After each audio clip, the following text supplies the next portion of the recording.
Ladies and gentlemen, welcome to another edition of Wrestling with Tism, where there is always some spectrum on the internet. I am your host, the He-Man James Hebert, joined by the Fish and Dish Connection, the Russell Fish Ryan, the Soap Dish Hannibal Scorch. Gentlemen, how are we doing today? You'll go first, Hannibal? I'll go first. I'm good, man. It's a good day. Good day to be me. It doesn't happen all the time, but yeah, it's not been too bad. How about yourself, Ryan? I'm doing all right. I'm doing all right indeed. It's another Monday. It's another good lineup that we have for the peoples. It is a great time. Also, check your messages. Yeah, I know. Yeah. Just to make sure, we have to be careful, sometimes, sometimes you got to do some things. But, lovely Monday. It's cold as fuck here where I'm at. It is what it is.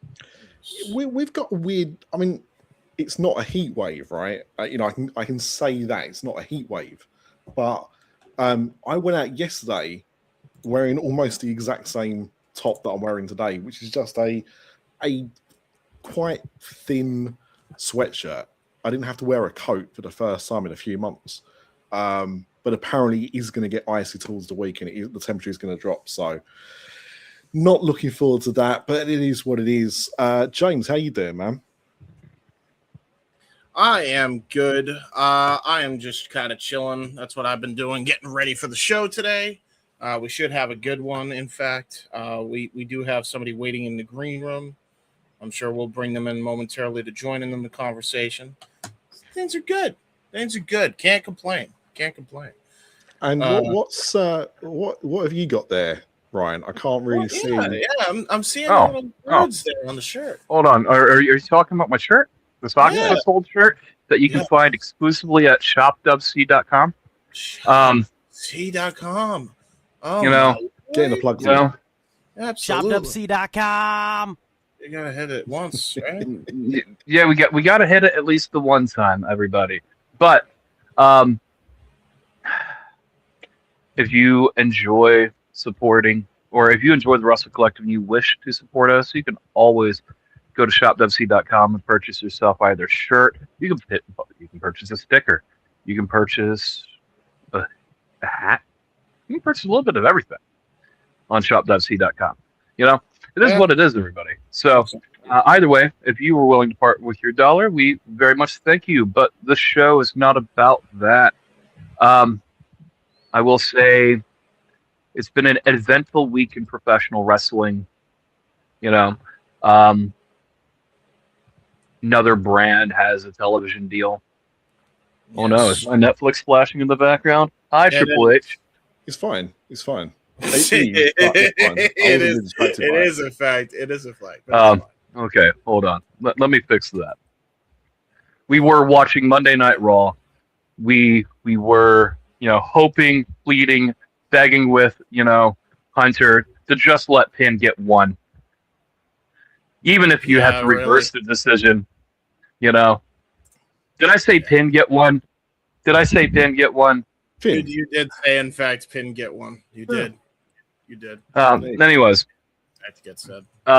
Either way, is what it is. One of our talking points today is total nonstop action. James, they had a really good pay-per-view. You tell me, and I've heard from other people your subjective opinion. It was at least infinitely better than what it was on Thursday. TNA has never really had quote unquote bad pay-per-views. They have had some bad pay-per-views, but those ones are further and further back in the day, right? Yeah. But for what it is, they at least had a decent pay-per-view. The television debut.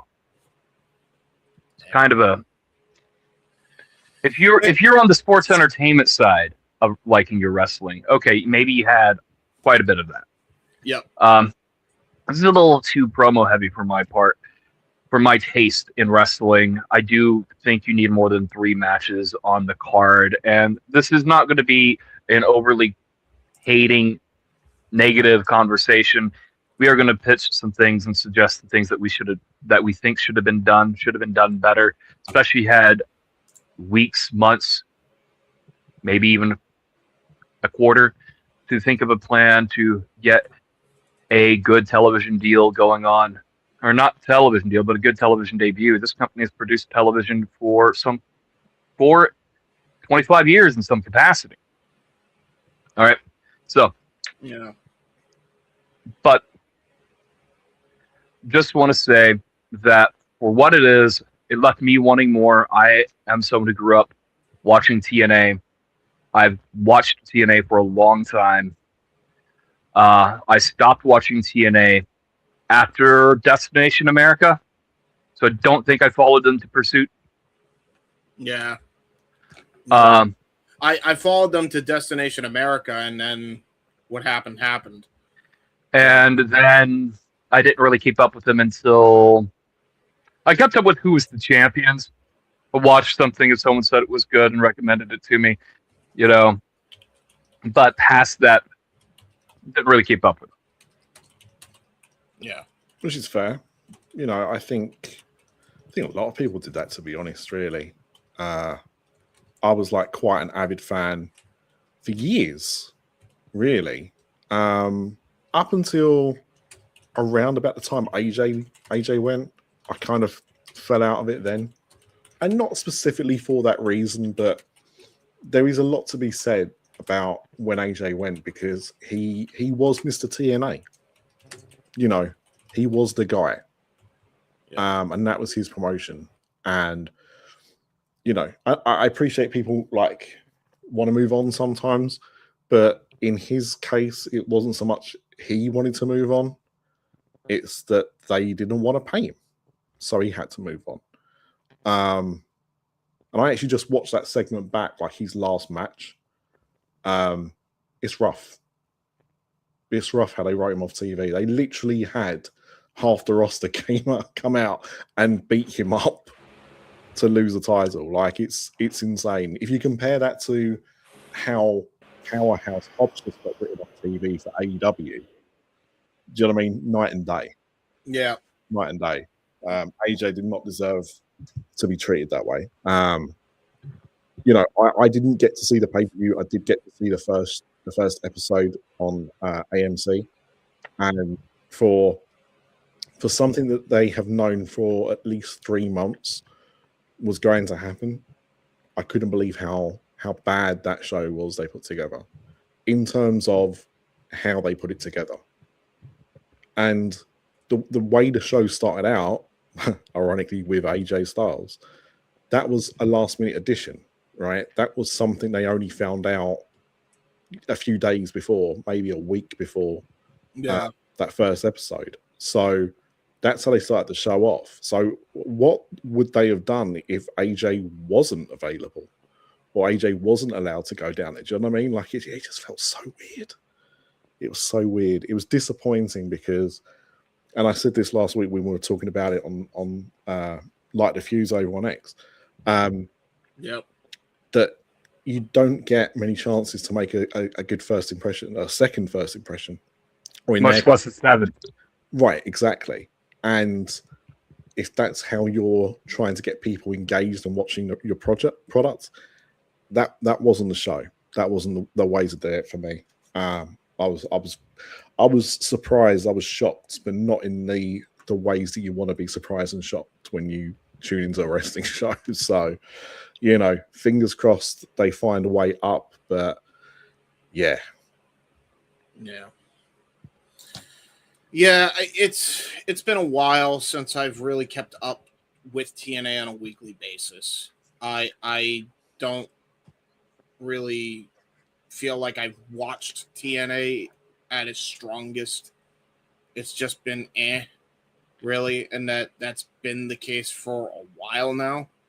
That's just genuinely how I've been feeling. So I don't know. I felt that way with this show too. And right off the gate, I'll say some things about what I didn't like are very subjective. You may like them, right? Elegance brand being one of them. I hate them. I hate them as they are now. That's subjective.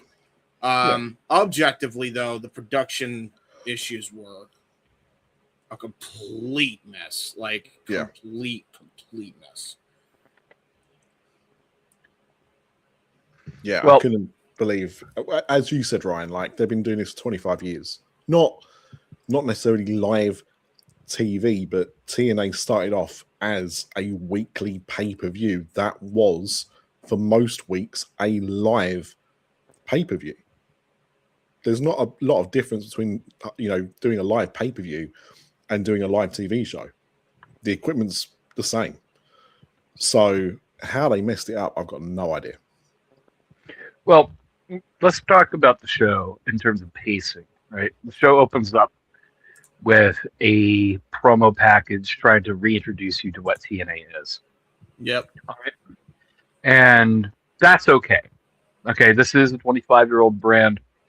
You need to remind people what TNA is. This is the one real opportunity you get to reintroduce yourself to someone who might be a new viewer and wants a little bit of an education. Yeah.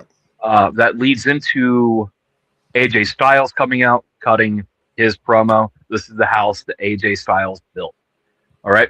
Yeah. And with that in mind,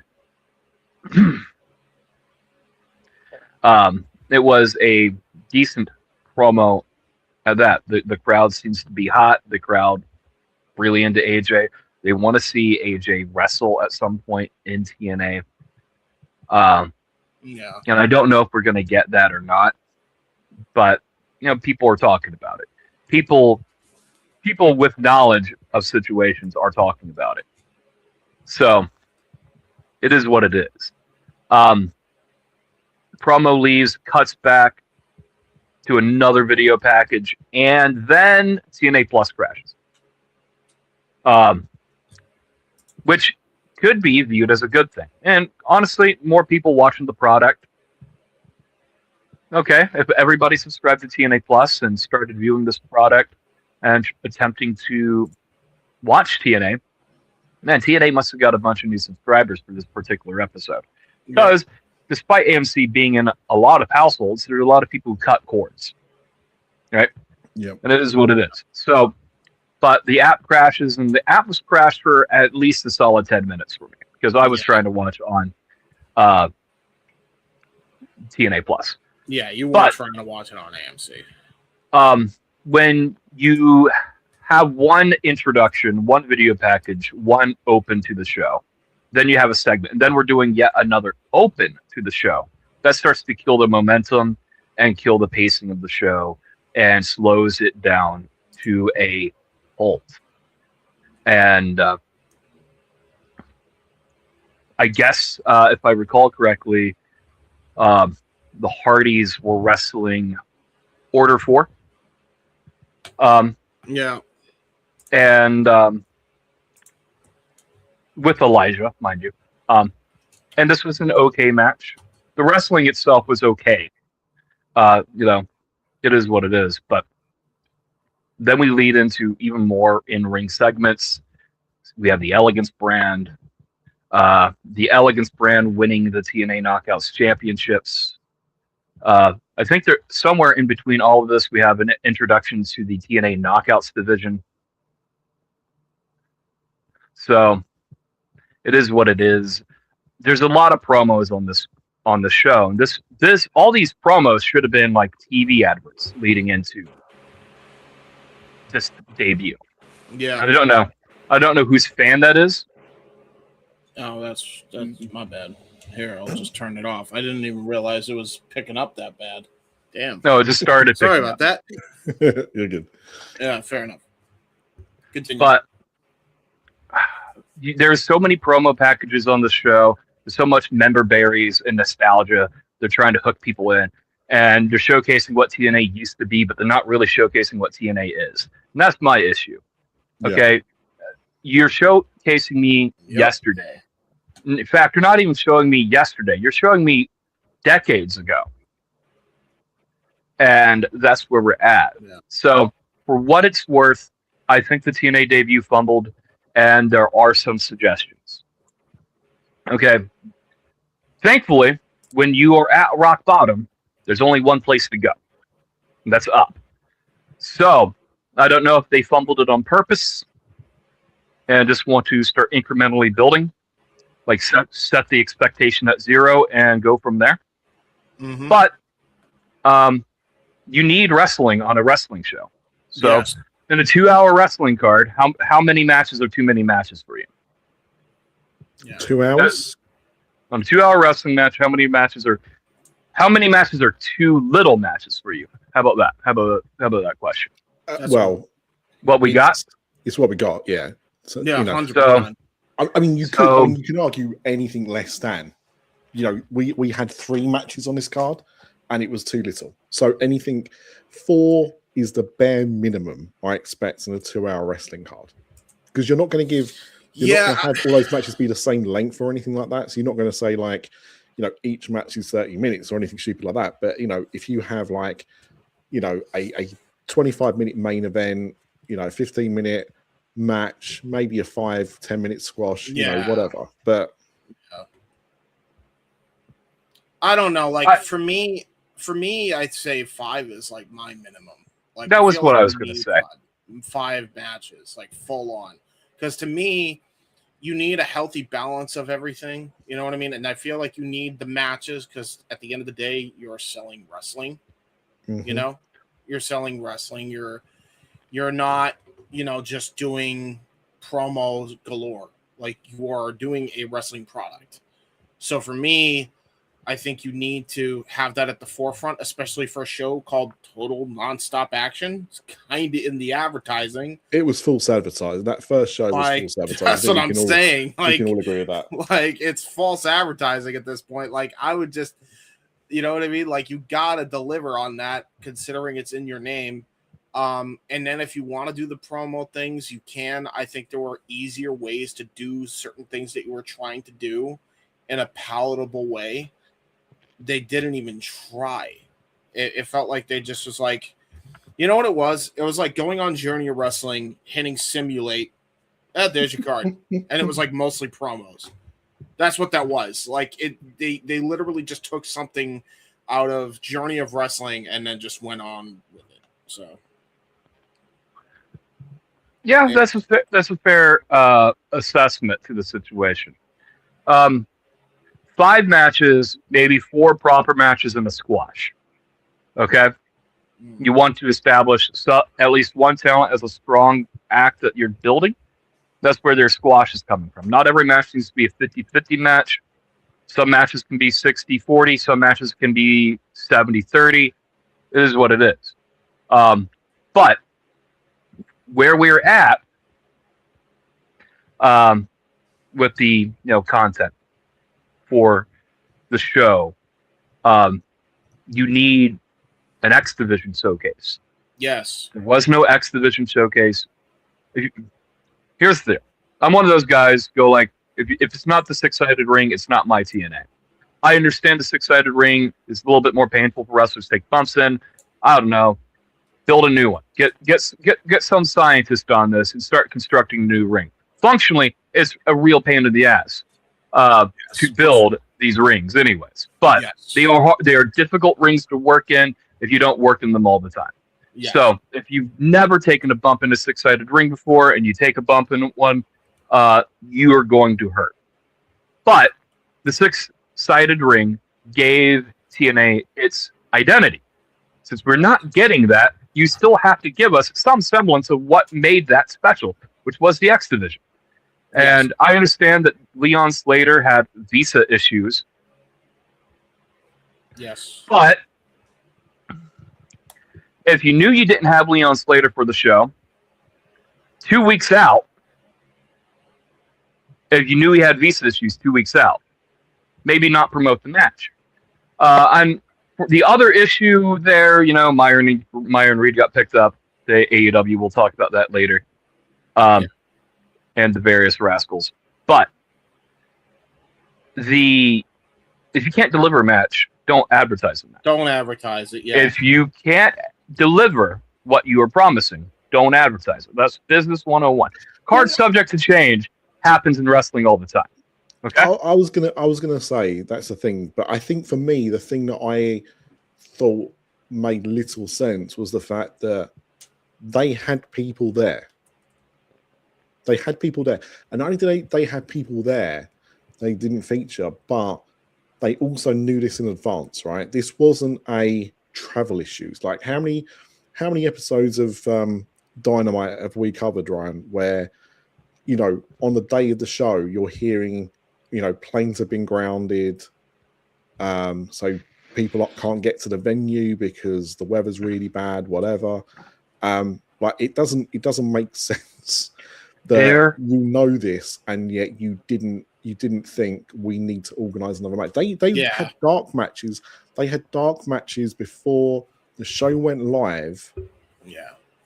And then only gave us 3 matches on television. Like they also had talent there that didn't wrestle a match at all. Yeah. That they could have somehow shoehorned into a match. Just go like, hey, we need this. We need to do this. Do you have your gear? Right? Yeah, 100%. There comes a certain point where I don't compare TNA to WWE or AEW. I am comparing TNA to House of Glory, GCW, Wrestling Revolver, which actually is the closest comparison of all of them, because Sami Callihan runs that, right? Yeah. And good relationship with TNA. That's what I compare it to. Okay? But you have these matches advertised. You have no plan Bs, no plan Cs, no plan Ds. You had one plan and no backup plans for any of them, to the point where you had to rewrite the whole show. There wasn't anyone you could call. I know a lot of talent was up in the Northeast for Limitless Rumble. Yes. I know that a lot of talent were just scattered all over the fucking place. Okay? Yeah. But we have covered on Light the Fuse. We have done almost a year's worth of Light the Fuse's Hannibal. You were right. Talent, either not no show intentionally, but shit happens with travel. Sometimes they just walk out the door. Yep. When that happens, show's live. We have to have a plan, and we need to go. Yep. Yeah. And they had nothing. Nothing at all. So what I would like to see on Thursday's episode of this upcoming episode of Impact, I would like to see an X Division showcase. I need to see an X Division showcase. Okay? It's cool that we got a Knockouts showcase. I'm not big on the Elegance brand myself, but okay, we understand that the Inspiration are on their way out. We're on their way out, and as of today, they are free agents. But they did give us a Knockout showcase, maybe not in a singles capacity. In fact, we had 2 tag team matches and 1 singles match on the entire card. That's also things need to feel different. Yeah. Yep. 100%. So, there's that. So, James, I'm going to ask you. Yes. What would you have done differently in structuring the matches that we had? Oh, okay. With the tools that we had available.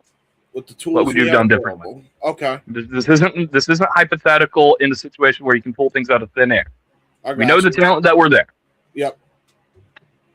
So, what I would do for an X Division showcase match, that's easy. Rich Swann, Cedric Alexander. I would have made a match for that. 2 talents that were there, 2 talents that were around the area. Easily could have done that. Maybe throw Eric Young in there if you really want to, just for ease. Make it a triple threat. Eric Young is ex-event veteran. There you go. Familiar face. Make that your opener. From there, you want to do your tag match. I wouldn't change a thing about the tag match, despite my feelings on the Hardys. Everybody knows. Still would keep that. Overall, that was fine. Wouldn't change that. Keep that as is. Tag team for the Knockouts. Would keep the match. Greatly lessen the segment. Greatly lessen it. What I would have done is I would have done Mr. Elegant's debut by tripping up the motherfucker. I wouldn't. You don't need to do a promo segment to me. That to me was overkill. I don't think you needed all that. I think if you just had him do a dirty heel thing, trip up one of the iconic members, and have them lose that way, boom, there we go, cool. Let's see, international championship match. Stacks was in the area, so Stacks versus shit. Who else we got left now? So somebody give me the tools that we have left that I haven't used yet. I think you burned up all the actual tools that would have been willing to wrestle, but there is an AJ Francis somewhere around. He was. I ain't doing them. I mean, that is something else about the show. Yeah. Is if you're going to do a segment.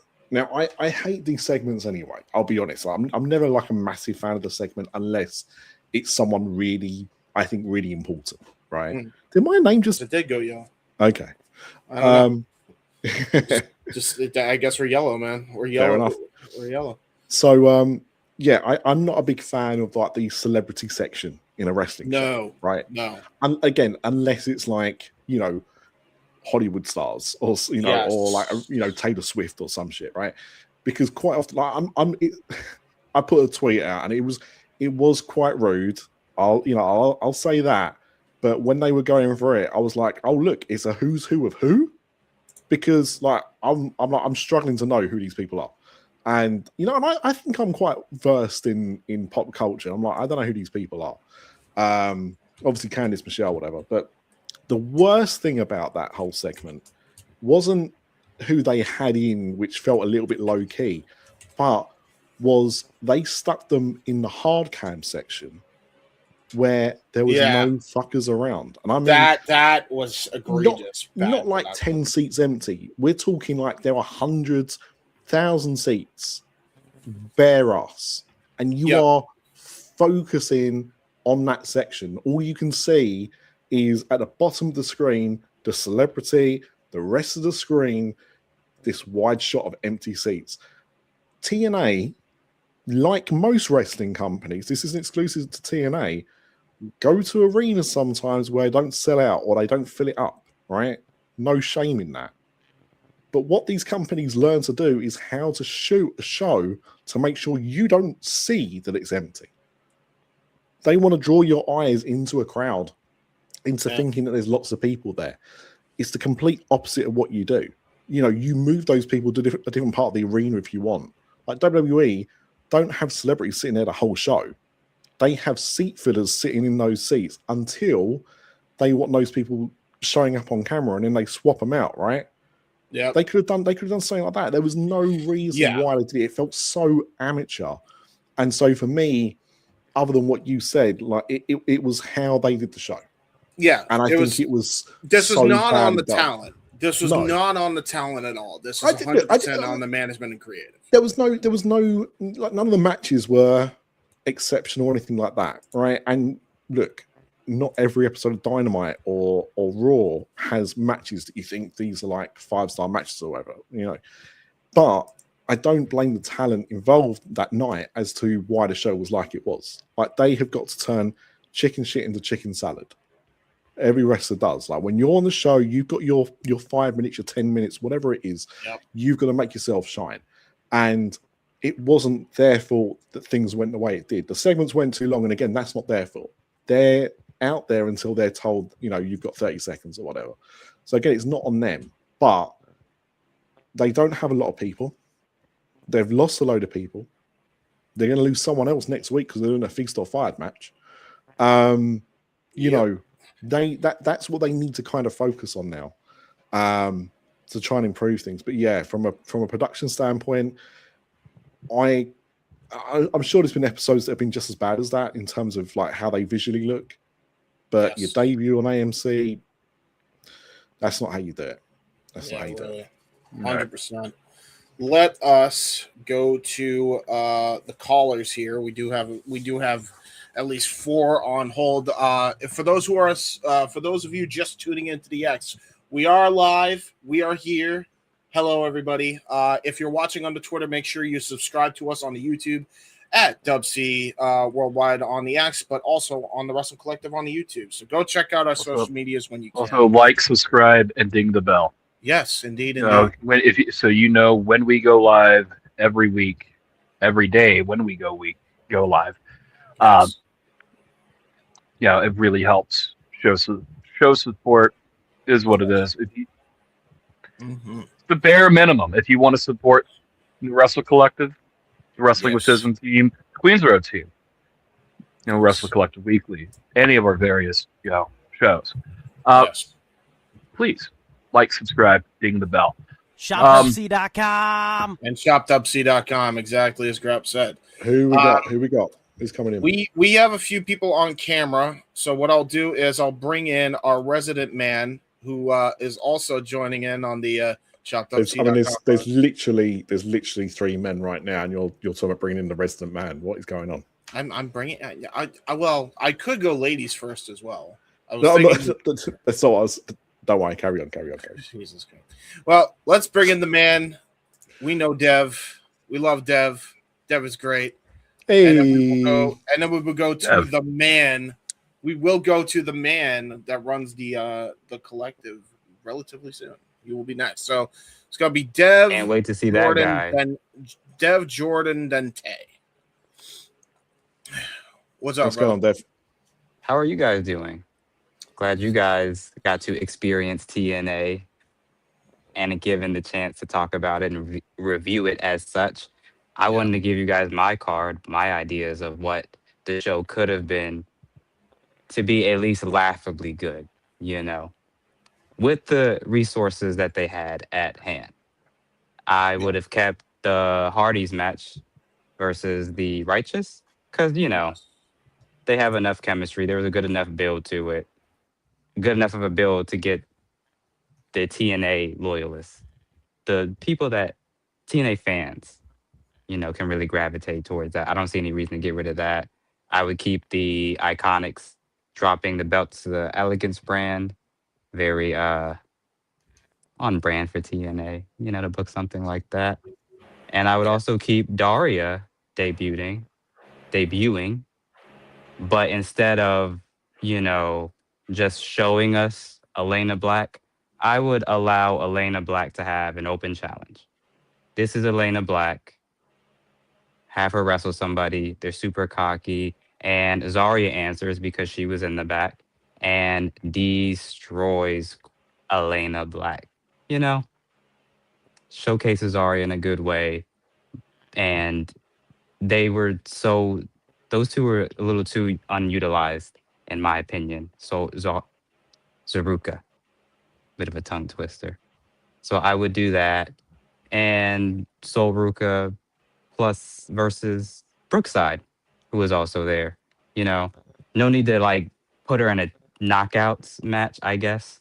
That might be a little bit unfair, so I wouldn't, do that. And those two seem like they would have a good pairing of styles, aesthetically with the way they wrestle. And I'd keep the main event. I think the main event is poorly received because of the event itself. I thought it was fine, but it couldn't save this. Nothing. I think they had a serviceable match that if they had it on what was a banger episode, this would have been fine. Because the episode before the main event was done so poorly and structured so horribly, the main event itself suffered greatly. That's what I think happened, 100%. And, that's not always fair, but what are people going to remember?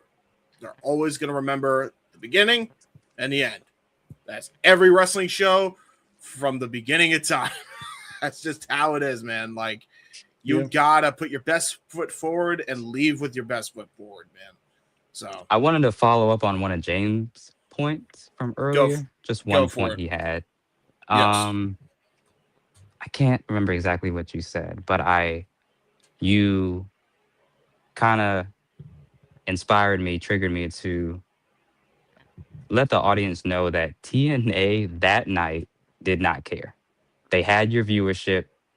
They knew you weren't going to leave. They did not care. The gain of viewership superseded any backlash or consequences. They knew they had you, and they took advantage of everybody. That's exactly what happened.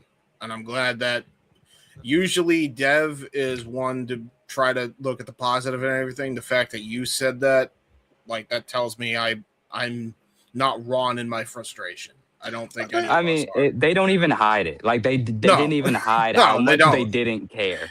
So No. it's so blatant. Like it has to be said, even They're by the still most doing. They were positive still people. doing it now on the Genesis show. By the way, they showed Carlos Silva and I guess the AMC executive or whatever, and they were like, that AMC executive looked like he was like, "What's going on? What am I? Why am I here?" Very awkward. Yeah. Yeah. I don't But think like it was very like negative though. No, Like, he but- was truthful. Yeah. He was right. It's Yeah. just unfortunately what he's saying is negative because they didn't care and it showed. lots I of think- negative reactions overall. Yeah. That's the unfortunate part. Yeah, that's definitely unfortunate. Anything else, big guy? That's all I had for you guys. Did you like my rebooking? Did you I like do. I Core do. like- Elena Black potentially wrestling? I'll be real with you. I think you could have put a 5-year-old in this scene and they could have done a better job, especially if they like this. In regards to Elena Black, I would have debuted her differently. I would have reintroduced her Yes. to the crowd via vignettes, the audience, and I would put some actual production value behind this. Not that there's a lot of production value you can do, but if you, like Elena Black, has access to a cell phone, Yep. anybody has the ability to film something. You are savvy enough with the TikTok, you could edit together a video package presentable for TV. Yes, 100%. You know, Absolutely. so Hang on, let me just check. Dev, can women use mobile phones in your America? Occasionally. There you go. Fair enough. All right. So- Thank you very much, Dev. We're going to drop you down and bring up the next caller. You were saying, Ryan, before we bring up Jordan. I was just saying, I would have just debuted her differently. I would have reintroduced Elena Black via this, via a promo, a vignette. Yep, But exactly. either way, it works. I'm not judging that too harshly. I can't wait to see what she does next week because they at least have my money for the next 3 weeks. Whether or not they can keep my money after that, it's on them. All right, man. Well, bringing in the man who puts all this together, he is the man of this shit. He is Jordan. What's up, y'all? What's up, Fair. y'all? How y'all doing? How y'all doing? Can you hear me good? My audio You- good? Coming in crystal clear, my friend. Yes, we Thank can you, hear thank you, brother. thank you. How y'all gentlemen doing today? I am good, brother. How are you?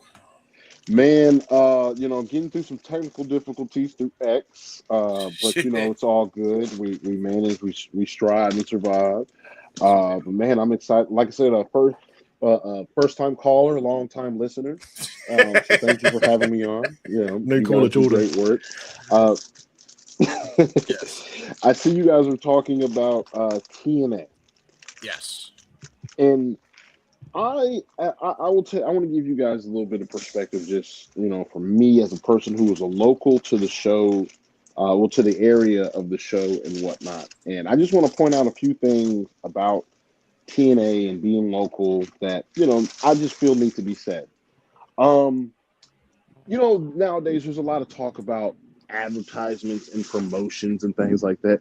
Would you guys believe that they did very little to almost no promotion, letting me know, a local, that the show was here? Oh, I believe that. 100%, I believe that.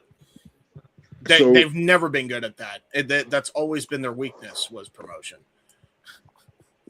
Right. So when we talk about some of the crowd shots and things like that, and I'm pretty sure you guys have heard some of the things about the papering of tickets, so on and so forth.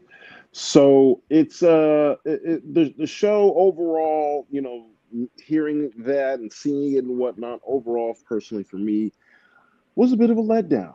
It did not, as a, there's nothing that drew me in to say I am uber excited to watch next week. Yeah. We can start talking about Thursday really quickly. Thursday, you had your main event angle for your show on Saturday go be shown off of air. And I understand mistakes happen, things happen. You got long run time, so on and so forth, but that's a blunder, when you're debuting on your brand on your when you're debuting on your 7th TV network. These types of things shouldn't happen for a company that again is on their 7th TV deal. But they were playing with the short deck, right? They didn't have all 52 in the deck. They had some travel issues with some talent. So yeah, you can clearly tell TNA was hurting, but I don't think that they put their best foot forward as far as matches are concerned, match quality is concerned. I don't know the direction of the company, right? When AEW went to Max, there was like a clear, like, okay, these are the guys that they're going with. When WWE went to Netflix, it's like, okay, these are the guys that they're going with. It's a clear new chapter, new era. Yep. Can you guys really say this is a new chapter, a new era for TNA, No. or just does not fit? Like Ryan, especially Didn't you, feel Mr. like Wrestling that to Fans. me. You're a big TNA guy like myself from way back in the day. Would you say this feels any different from any other TNA era? No. It feels arguably worse, if I'm being honest with you. At the height of TNA's popularity was 2009, 2010, right? And that's when they went on up against Monday Night Raw and got kicked down a few pegs. My point is, it does not feel different. It does not feel different in a good way. It feels worse than it ever has. It feels cheap. Abel said it best. It feels cheap. It does not feel. I honestly felt more hype about them going to Destination America. You know what I mean? Like, I felt more excited about them going to Pop TV. Right? There was a little bit like this. Just feels like the TNA, the roster itself, just feels like a shell of its former self. So that being said, we know the show didn't go that great. We here at the Collective, and especially here at Tism, like to try to be positive based, right? Or solution based. I don't know about positive based. Yeah, there he is. Let's pump the brakes on positivity now. Solution based, yes. The power of positivity. The power of positivity. What would you guys say right now? Like, okay, the first week of TNA and AMC has already happened. We can't change anything that's happened, right? You can't bring anybody back, anything like that. That being said, and those being the parameters, what would you guys say? And Ryan, I would love to hear from you in particular on this. What would you guys say needs to be done for TNA to be more viable? I'm not saying a number 2 or number 3 company, but be an option like a CMLL, be an option like a GCW, be an option, So what do you feel like they need to do to be more of an option? You need more wrestling on a wrestling show, first and foremost. And hopefully next week or this Thursday that we have an X Division showcase actually capable of drawing in someone who didn't watch the pay-per-view who might buy the next pay-per-view, right? You got to reintroduce that. You need to introduce them to the singles knockouts division, not just the tag team knockouts division. 100%. All right. You need to start turning up the main event angle. And where it's at is we need to not be WWE light, but we don't need to be AEW light. There needs to be a happy medium between the two for TNA to find itself as a new company. 100%. This is why I did not like them focusing on the nostalgia of the old TNA, because they will never be that again. All the pieces that made that were special, unique in their own ways. Sure, we have Leon Slater, who is a really great young talent. Arguably, one of the best talents under 30, and he's only, 21? Yeah. All right, so, man, we need to get him over here to the States to wrestle on television. Let me ask you guys something, too. What is there a talent out there that maybe isn't tied up to an ID deal or dual contract, so on and so forth? Is there a talent out there that could move the needle for TNA? No. But then Really? I don't think. So when I say that, what I mean is that I don't think there is anyone in wrestling who can move the needle, not to a dramatic degree, right? And the reason I say this is because the last time I think the needle was really moved was when CM Punk debuted on Rampage, right? Only the second episode of Rampage, but that Rampage did almost 1 million on a Friday night, like 10 o'clock at night on a Friday. That's really good ratings. When CM Punk left AEW and he reappeared in WWE, he obviously came back at Survivor Series, but that Raw that he was on following that, it did the same ratings it did the week before. And at that point, I'm like, okay, so we are now at the stage where no one's really going to move the needle. Now, if you've got, if you have very low ratings to begin with, then there is a chance that you might bring someone in that will move that a little bit. But I think the days of like a real needle mover are behind us. However, to answer your question, someone that can probably generate some interest. Yeah, we'll say that because that's a good point. Maybe not a needle mover, but someone that can sign. Karrion Kross. Yeah. No way. Well, see, I don't. He's not someone that it would move the needle for me. But there was a lot of buzz around him when will he stay? Will he not stay? Oh, he's gone. Yeah, it has died off. That buzz around him has died off somewhat. Like all the people that were, hashtagging We Want Cross have gone very, very quiet. But it would certainly be something that would have some debates going, would have people talking by doing it. And other than that, it would be somebody like a Jericho or an AJ Styles wrestling. If they could bring someone in from like the main roster, because look, at the end of the day, I know what you said, but they have that working relationship, right? So technically speaking, anyone that's contracted to WWE could appear on TNA television. So that's the only other thing they could do. But other than that, free agent wise, I really don't think there's many people out there. For Killer Cross, right? He has not. We are 19 days into the new year. He has not wrestled once on any promotion. In any promotion, Killer Cross isn't really taking dates, and I got some flack once for saying that Killer Cross doesn't really wrestle. And I happen to say that, and he wrestled 5 matches in the month. We are this deep into January to not wrestle. The Killer Cross hype. You need someone who isn't going to be picked up by AEW, who did have some WWE buzz around them, I think, right?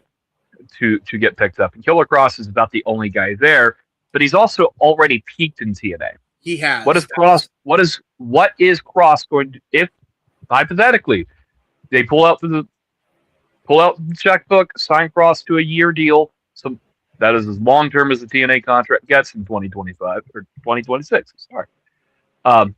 But sign him to a long-term deal and do it. But what's left for him to do at that point? And we are recycling last decade's nachos.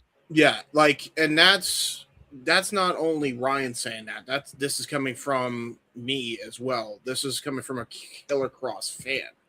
I don't think he should go back to where he already peaked. He should, it just doesn't make a lot of sense to me. So, I don't know. In fact, Cross hasn't wrestled a match since November. Yeah. Which so, I don't know. I don't know what's going on with his physical health. It is what it is. Cross is the only talent there. Maybe you could send over one of the, not a low tier NXT guy, Yeah. But an NXT prospect, send them on a TNA excursion for a year to grow. Okay? What New Japan does when they're trying to train new talents, they send them on excursion to go tour elsewhere, get their reps in, learn other styles. When they come back, they're a great wrestler. Yeah. So, You raising guys, I your know hand you there? guys got other callers. Yeah. Yeah. I was And gonna. I don't want to take up too much of your time. Mhm. No, you're good. You're good. I don't want to take up too much of your time. I don't want to take up too much of the queue. But I do want to say here, live on air in front of everybody, from the top of the collective, I'm so happy and proud of you guys. Just to let the people know, the supporters know, man, Wrestling With Tism has been such a great passion project, something that I'm glad that James, Ryan, and Hannibal have allowed me and the rest of the collective to attach ourselves to. I'm very, very happy, very, very proud. I love the vibes, the energy, the talking points of this show. You guys are great. I just want to tell you guys, keep going. And everybody, please make sure like, subscribe, share this. Get these boys some numbers and some views.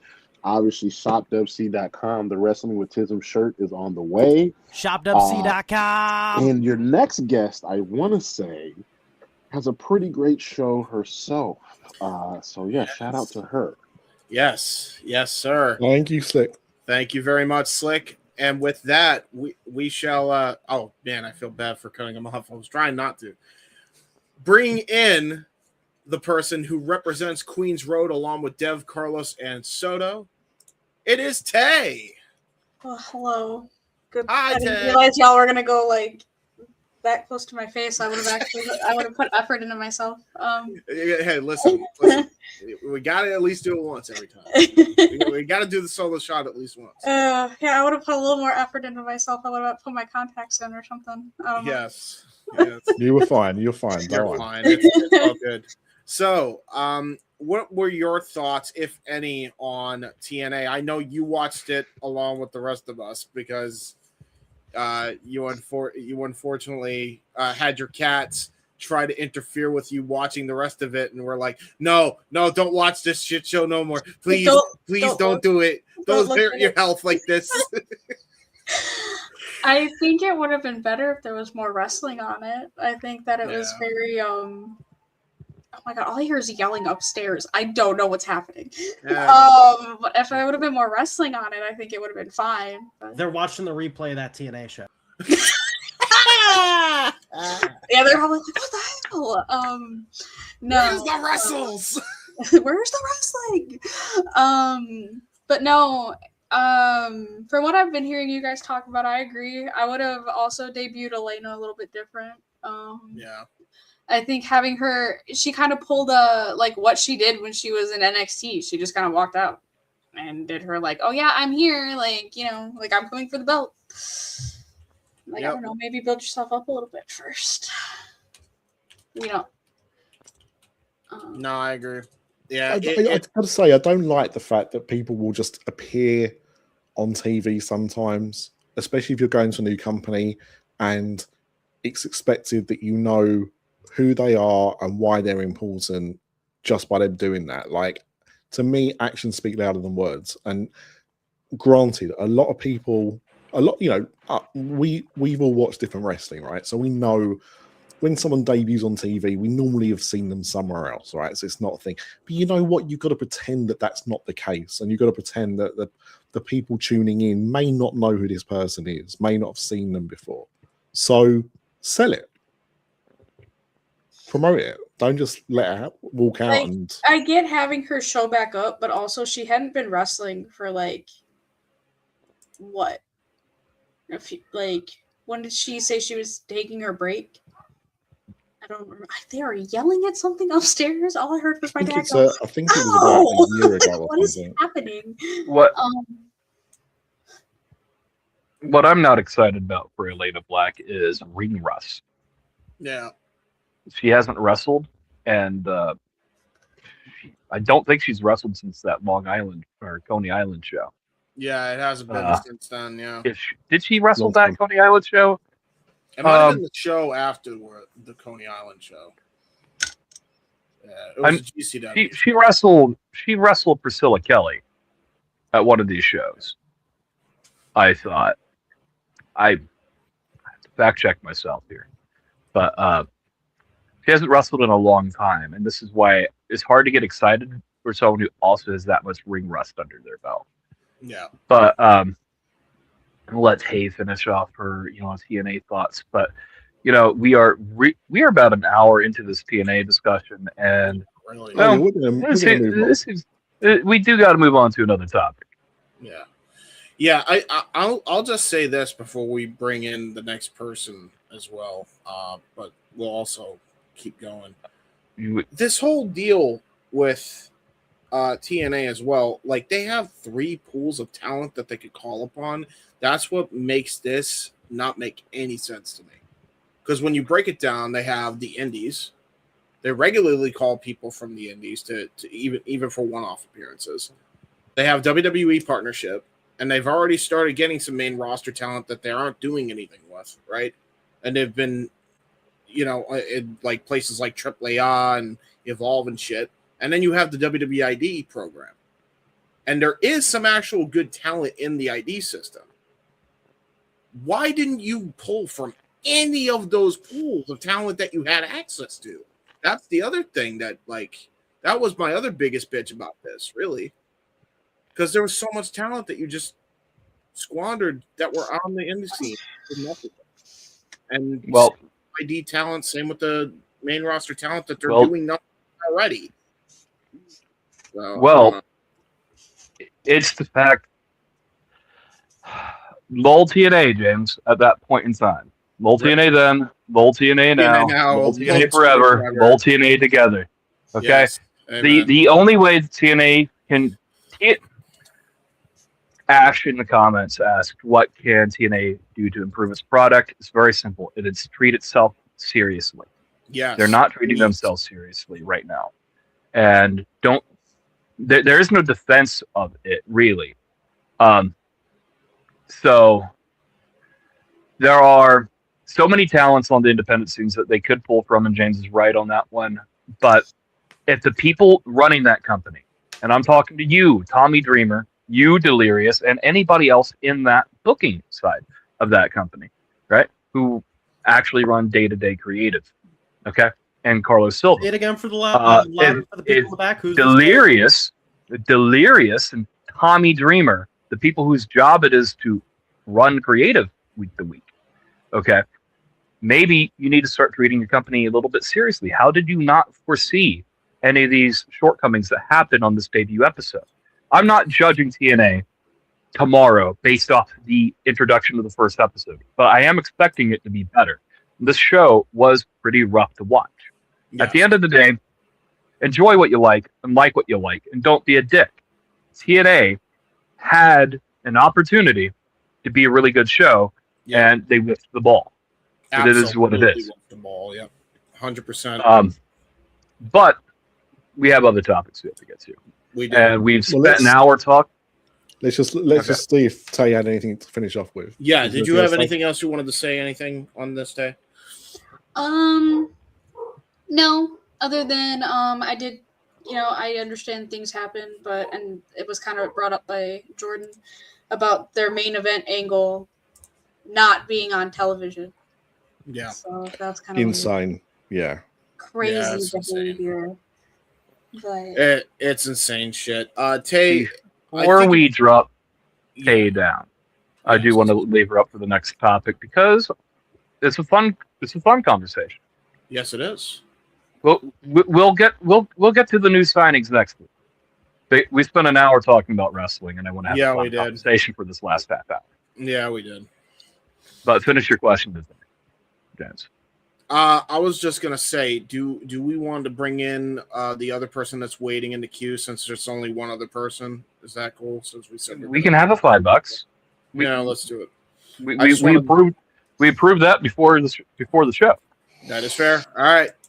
Advocate, we will bring you up, and it is all 5 of us now, and we also got co-producer man. Well, I don't get a big box. You just gonna give me that small box energy, James? Hey, Thank you. I wasn't That's what I'm talking about. I didn't do the big box. That's co-producer's job. He's doing that shit. Oh, is that Big Graps in the back? Oh, hoarding all the big boxes. I see. Right there? What's Inoki eating right there?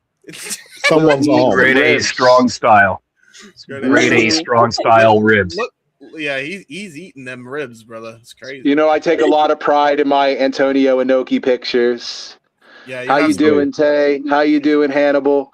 Good to see you. How's it going, Fish Hebert? Good to see y'all. I was going to say, before you move on to the next subject, I'm like, oh, TNA wasn't good. I'm like, how is that different from the last 22 years of its existence? You could pack every good thing that's ever happened in TNA in like a 3-hour supercut, bro. Yeah, you could. It is mostly ass. So I don't understand why everybody's shocked that it just continued its tradition of being ass. I just wanted to give it one a out, and I regretted my decision. So now y'all could have been watching CML out with me, but no, you had to see what Moose was doing.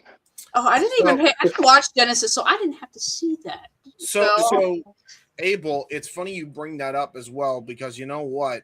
That may be in line with what is now going to be next week's topic. We're probably going to make that the signings. I'll put you on to some talent, trust me. Ryan and I know, Ash definitely knows. There's some good talent in Prestige, in the indie scene in general, that they absolutely should be taking a look at if they're going to take themselves seriously, which, to Advocate's point, probably won't. That said, let's move on to what's now going to be our final topic. It's a fun conversation. Movies in 2026. Going to go outside the box here. We're going to go from TNA on AMC to AMC in the big box office. See what I did there? Little segue. Hannibal, you are the movie guy, so I am going to give you the floor on this topic, good sir. I've just been looking at what's coming out this year, and I mean, there's a lot of films coming out. Some are straight to streaming, some are going to the cinema. So I thought, let's have a look at some of those and just see, what people are excited by.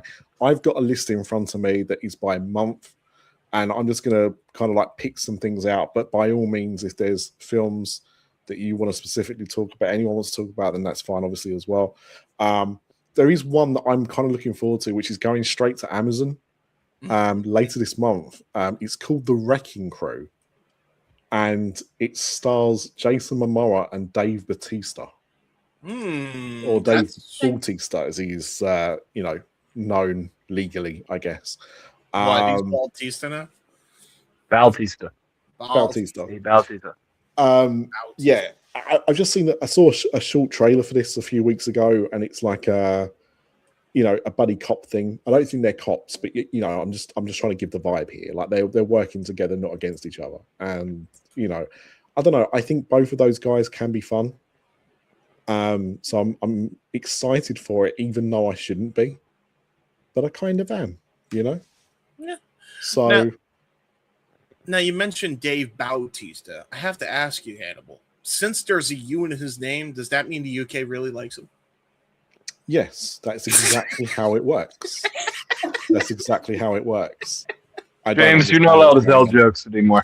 Yeah, hey, that's sucked. That joke is a 2-pack of ass. Hey, I'm a dad, and I do not approve of that joke. I think that joke was great. That's a I'm terrible. not a dad, and It made Tay laugh. As a dad as well, I'm going to say. As a dad as well, I'm going to say that you should face trial by jury. Thank you. Are we the jury? Is it us? No, I'm talking to a jury of his peers. Oh, What? Hey, I demand a recount. I didn't sign up for this. I You know what? He's guilty. Death penalty immediately.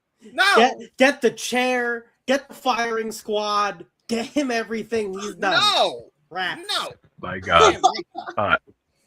This is what happens when Anyway. dogs cry. Continue with the movies. Hannibal. Look, for horror people, we got Scream 7. Mm. My mom coming out in wants a few weeks. that. My mom's a big Scream fan, so Yeah. I don't know how I feel about it, honestly. I've seen all of them. Me too. I didn't think the last one was very good.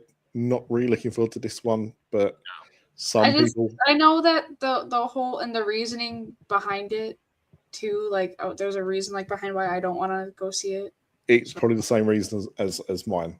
I'm not gonna. We could. I don't want to cause. No. We'll leave that. But we'll talk about it later.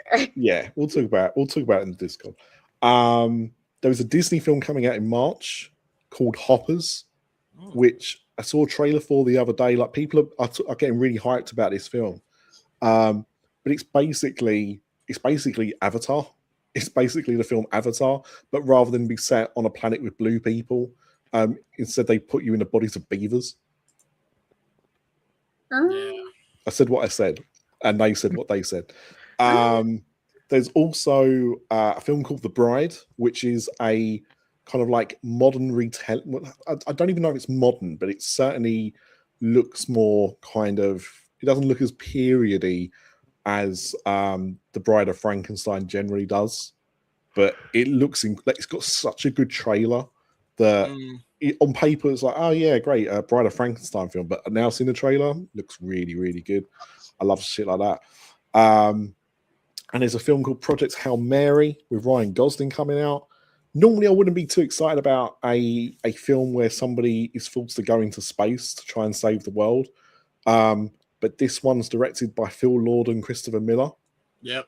I love those guys. So for that reason alone, I mean, the trailer looks good as well. But yeah, what's not to like about that?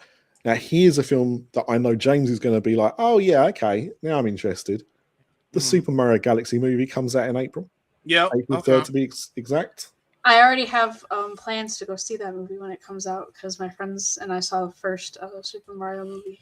I think there's a group of my friends and I are going to make a plan to see that. And I don't know if this is in your list, but we're also planning on doing another movie, maybe making it a double feature night when we're thinking of also seeing Markiplier's current movie coming out. Ooh, I want to see it.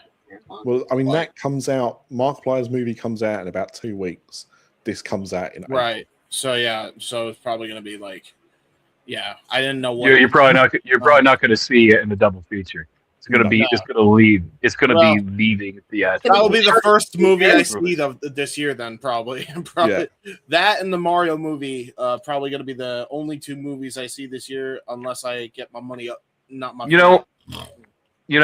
We're just going to throw out some, autistic, observation here. James does not do his homework on anything. Not release dates. Not our schedule. Not our plans. Not a damn thing. Not the things we're literally talking about right now. Concur. Yeah, I stink. I'm sorry. A big stinky guys. All right. If I can throw out a couple movies I'm excited about this year, Hannibal. We're not going to throw out the obvious Avengers Doomsday or Spider-Man or Supergirl. Superhero movies all day, right? Yeah, all day, great movies. Yes, for sure. But Disney has a packed schedule this year. There's like this interesting movie coming out in July. Moana.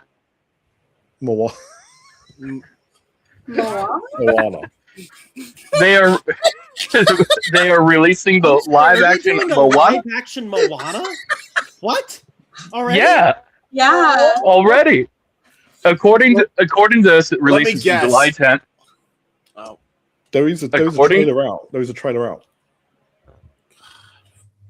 It's real.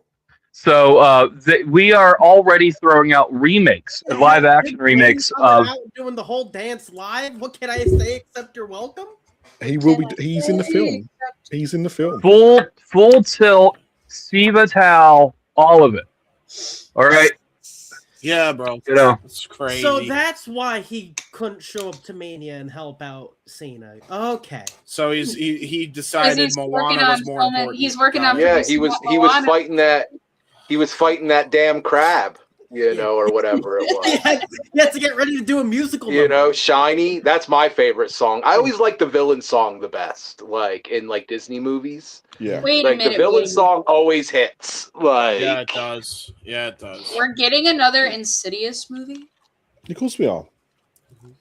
But why? franchise because money, and we are When they said the last horribly one's the last one, we they have lied. we've lost the plot and Yep. cannot make new IPs. But speaking of new IP, this is Oh, one of wait, the wait, what'd you oldest say that tales. The reason was though, Fish. Say that again. We are creatively bankrupt. We ran out of IPs, and now we're just running things. But speaking of But no. intellectual What's property, the other purpose for it? I've already lost money. Anyways. All right. Our soundboard is fun. But speaking of IPs, one of the oldest IPs to ever IP, Christopher Nolan's The Odyssey. Oh. That's getting one too. I saw that. I think you meant the Always Part of 2, but the Odyssey works. Yeah. I'm really excited for Christopher so he's Nolan. just going to skip the Iliad. Evidently. Yeah, we're just skipping. But I'm really excited. Anytime Wasn't Christopher enough Nolan money puts in out a the movie, Right. anytime Nolan puts out a movie, I go watch it in theaters. They're always pleasant theatrical experiences, except for that one very specific time. I'm glad you said it. You know, I saw there's a movie coming out around Christmas time this year called Violent Night 2, and I thought it was a sequel to that Goldberg like Santa sleigh movie, and I was really excited. And I Dude, found that out would have been dope. Wait! Isn't MJF in that? Yeah, He's in MJF Violent is, Night too. That's why he was gone because he was Yeah. filming. So Yeah. he's carrying on Goldberg's legacy. Okay. No. I get it. Right, hang on. Hey, you know what? On. Hey, Right. listen. Let's- What did he call himself on Twitter? What did he call himself on Twitter? You know that MJF guy is real good, but you know who I can't stand? Fucking Bill Goldberg. Hey, listen. He passed it off from one Jew to another, brother. Look, so Violent Night Pause. was Sorry. basically grown up Home Alone, where Kevin was replaced with Father Christmas. It was pretty good. Like, you know, it was quite violent, but it wasn't a horror film like Santa Sleigh was. But the first one was quite fun. This one, I'm sure, will be fun as well. So DNA should sign Goldberg. Give him one final run. I know what he That'll move in. Yeah, that will put the butts in seats. It By will, the way, bro. Why do you hate Goldberg? Yeah, well, you know what? You We hate got great 15 minutes. wrestling? Sorry. Why do you hate Goldberg, James? There's a lot of reasons. Well, now's your chance. Go. Goldberg is Yeah, now you on the big screen. All right, fine. You want to know why I hate Goldberg? Look I into the don't- camera. He constantly whines. Say it with constantly chest. complains. He constantly sucks in the ring. He constantly injures people. He constantly injures himself. He's unsafe, and I don't want to see him hurt any of my favorites. Name more than 3 people who he's injured. Way. The Undertaker. I said more than 3. Dolph Ziggler that one time. He looked injured. I don't know, but he has injured people, and I don't want him. I don't want him hurting people and himself. He hurts So are you biggest just describing Nia Jax? yes, You didn't that's one of describe the most obvious one. Fucking Bret Hart. Oh yeah, Bret Hart God damn too. it. He did injure Bret Hart. God Although fucking Bret Hart, dog. Yes. Yeah, He true. injured the Undertaker and He also injured. He Bret also Hart. injured Christian at one point. He injured Christian. You know what? A lot of people. People get injured in wrestling. It's part of it. You get hurt. Also, you know, speaking of getting hurt, because already- this is going to hurt people. Oh god. There is a double bill. Do you remember the other year we had Barbie and Oppenheimer came out on the same day? Oh, is there Yeah, another one of those Barbenheimer. coming out? Right. Great way to see a film is back to back. I did one I did one in 2024. This is legitimately true. I saw Paddington in Peru, followed by Anora. That was a weird day at the cinema. But Oh, I'm sure. on the 8th of May, you can have a double bill of Mortal Kombat 2, not starring The Miz, and The Sheep Detectives, also not starring The Miz. Does everyone knows what Mortal Kombat 2 is, right? My boss at work turned around to me the other week and he said, "You like films, right?" Because he knows I watch a lot of films. I said, "Yeah." He said, "Have you seen the trailer for The Sheep Detectives?" And I said, "No." And he said, "Let me send you the trailer." This film, as the title might suggest, is about a shepherd that gets murdered and his flock of sheep solve the mystery. What? And this is live action, and the sheep talk to each other. I see. Switching This is subjects, going to you brought be up Mortal Kombat 2. Yeah. You go This to is a Mortal fun. Kombat 2 this year? That's a fun movie. Yeah. That might be a fun one. Maybe I'm not looking forward to Fighter. Street Fighter? Street Fighter. Not looking forward to Street Fighter. Does look bad. It doesn't look great. No. Listen, the only It doesn't look great. And also, James, you did not make a convincing argument. Goldberg still number one, the best. Listen, we already have one big Hebrew in MJF. We don't need another. All right, especially. Oh, you talking Goldberg AEW? Let's fucking go. That, bro. That's what I'm talking about. Let's see some real money. Before people get mad at me and try to take that out of context, that was MJF's words, not mine. Yeah, that's what he's calling himself. If you're a Star Wars fan, there's not been a Star Wars film since 2019. We do have one in May, 22nd of May, The Mandalorian and Grogu. If you didn't get enough of that little shit before, now's your time to go and see him again.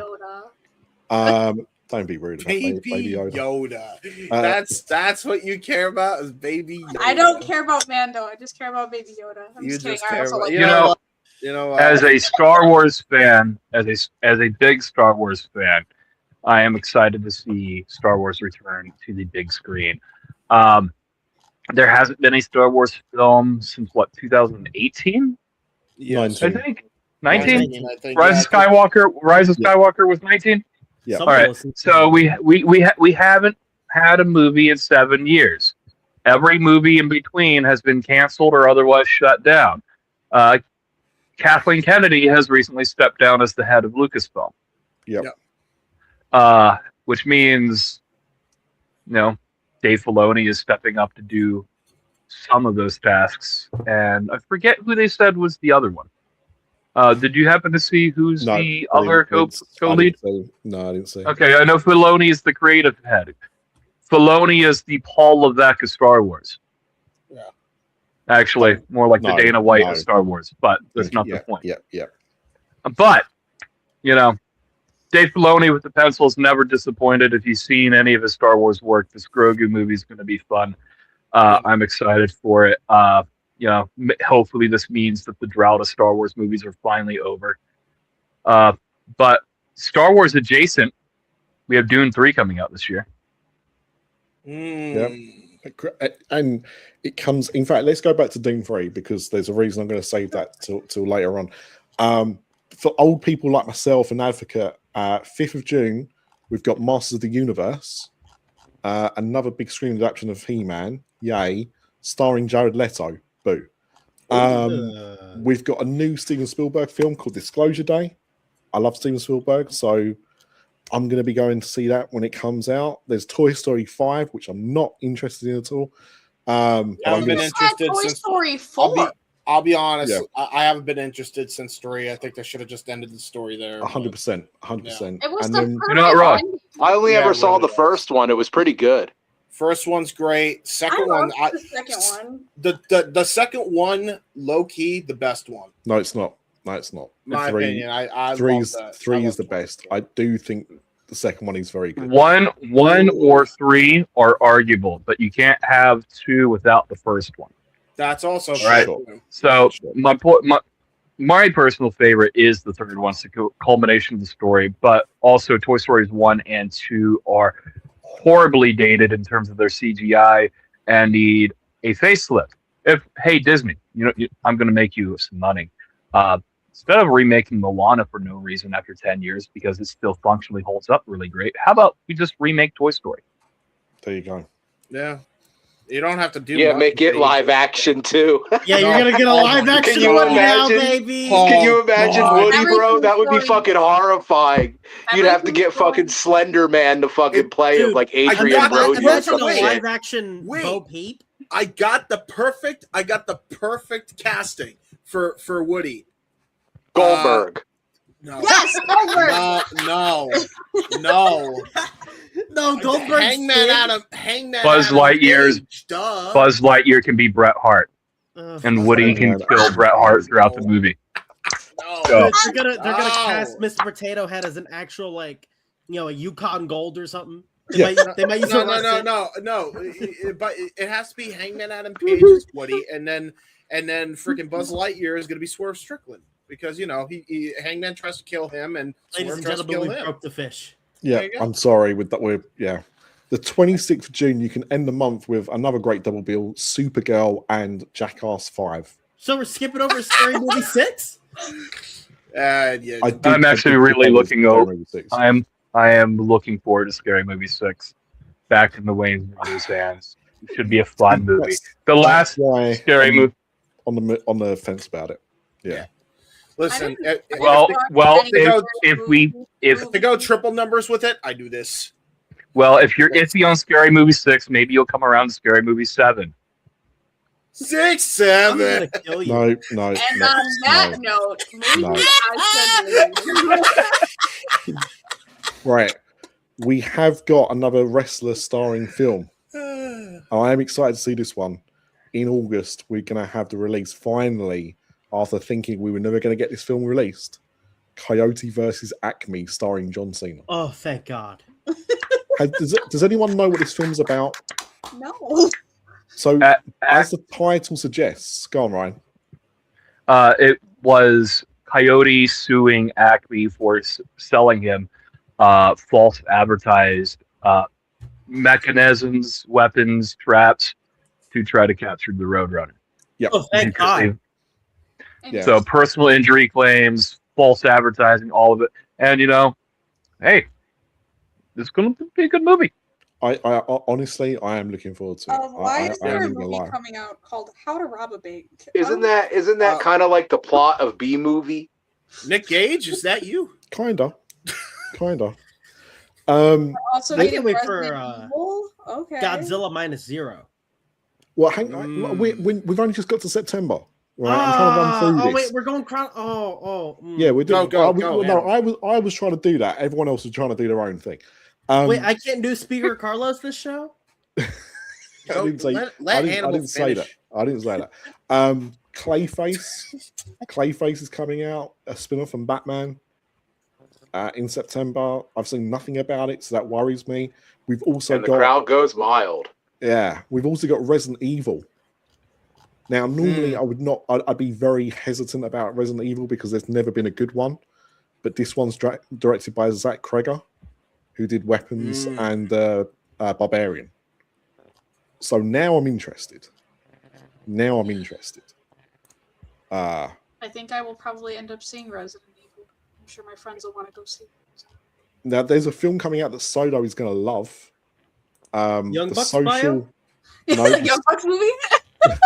The Social Reckoning, right? The Social Reckoning is a follow-up to The Social Network. So it is about Mark Zuckerberg, but obviously later in his career, and he's now being played by Jeremy Strong from Succession. When you say Mark Zuckerberg, we're talking about the same Mark Zuckerberg, the lizard person, right? The lizard person? Yeah, the lizard person is crazy. Sure. What? Damn. I'm not. Are you not familiar? Are none of you familiar with lizard person Mark Zuckerberg? No. I got some tinfoil to sell you. I'm scared. I'm just gonna say Discord is gonna be rocking tonight. We're gonna have a lot of conversations after this show. We're gonna. I just want to say you brought up that Clayface movie earlier. Yeah. And how are we not talking about the fact that Perez Hilton came out on TNA and looked like Jim Carrey Riddler? Honestly, right? God, Yeah. in the thumbnail, I was like, why have you put Jim Carrey Riddler in there? And I was like, oh no, it's Perez. I really got confused by the thumbnail. True story. Hey, we By the focus way- on the positives, by not the the way, negatives. It's not a negative, just an observation. It is an observation. Not saying we- it's a good thing or a bad Oh, thing. it Bad. is. I'm sure we're it gonna is. have a lot of you. It's pretty That's bad. what it is. It's something. Follow us on the Something. Discord, by the way. My thing's acting up again. Continue. Um, Ed. we've We got here at the collective, we listen, we don't judge publicly. Yeah. Privately, is a publicly, different story. privately, we definitely much very do. We've got a new Hunger Games film All of coming you. out. Yeah, if you like that. We've got Fokker in Law. Ariana Grande's in that movie. We got a new Meet the Flockers. Yeah, Yeah. let's go. I'm Yeah. happy. Let's Yeah, happy. the kids are We- getting married. All of us, we are gonna go to cinemas and see that movie. We've Like, got are we gonna get the RV and we're yes, all gonna go see just that? to watch it. AMC's gonna get more money out of us than they will with TNA. Yeah, probably. Probably. All right. All right, let's get through this laundry list. We've got to round out the month of November. We've got Madden, which is the Nicolas Cage film star. Nicolas Cage as John Madden. Mhm. I thought you said Madam. Oh yeah, the John Madden movie is coming out. Yeah, Nicolas Cage as John Madden is. When you see some pictures of it, it's definitely something. I can't wait to hear Nick Cage have to say the word turducken. Well, that's hopefully going to be just for the end credits. Right. And then we've got, as alluded to earlier, we've got a very, very weird double bill because these films come out on the same day, which is insane to me. We've got Avengers Doomsday and we've got Dune Part 3. The Dune Avengers. Oh, this is baby. definitely going to be the new Barbenheimer. Avengers Doomsday. Avengers Doomsday, absolutely. There That's what you I'm running go. There you go. Yeah. That's a home run right there, Yeah. Big Graps. Yeah, we sold it. We sold it for them. AMC pay us royalties. You're welcome. Free marketing, royalties, brother. Royalties, Give me my guys. money. Give me my, give me my money. That is going to be a long ass day.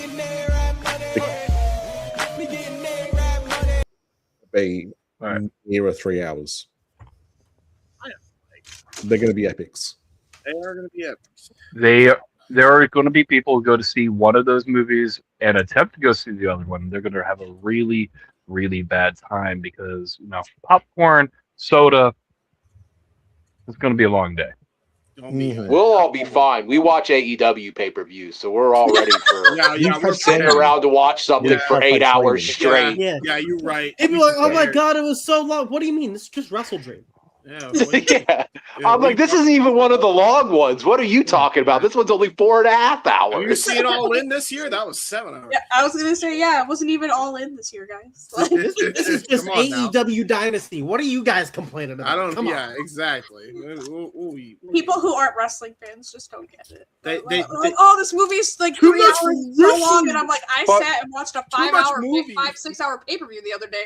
I don't. What are you complaining about? Fun fact: if you watch 2025 All in Texas 5 days a week legally, AEW has to put you on their health insurance. Oh my God, Jesus Christ! Well, No, on no. that note, No, not on that note. Not on that Oh, note. So now Jesus. now we kind of talked about that. Like, what are people looking forward to? Like, what is one or two films from from stuff that I did obviously didn't touch everything, but what are you looking forward to go and see this year? We'll start with the lady in the room, Tay Manners.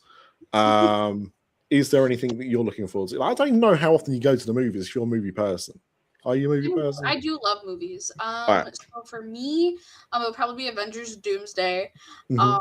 And then this is rough because I'd probably say Resident Evil. Mhm. I don't want to go into it like negative, so but No, I think fair, it's interesting. So that's fair. Fair. Big Graps, producer man. Got to get the solo shot of myself. You Mhm. Look at this beautiful human right here. I was hitting that pretty deadly. Those beautiful, pretty deadly features. Strike a pose, Get Wilson. Strike a pose, Graps. Strike a pose. So I mentioned it earlier when I Carlos new speakered this program. Godzilla minus zero. Always love a good Godzilla, Godzilla movie, especially Fuck when yeah. because I love I'll enjoy a good MonsterVerse movie where it's just Godzilla doing Godzilla shit, but taking it back to the old Japanese post Pearl Harbor, not Pearl Harbor, but post Hiroshima Nagasaki fears, tying that into the story. Oh, it's great. It's -1. Me and Ryan. I mean, technically, it is post Pearl Harbor if you think about it. Well, yeah. Like they did start it. I'm not, Look, now's we're not the over time. it now. Now's not the time, Advocate. But yeah, me and WrestleFish talked about Godzilla -1 on this show before. Like, we're both massive fans of that film. So yeah, very much looking forward to that and Scary Movie 6. Hero. You're a sicko, man. It's for the sickos. For the sickos. You're a sicko with a hard O.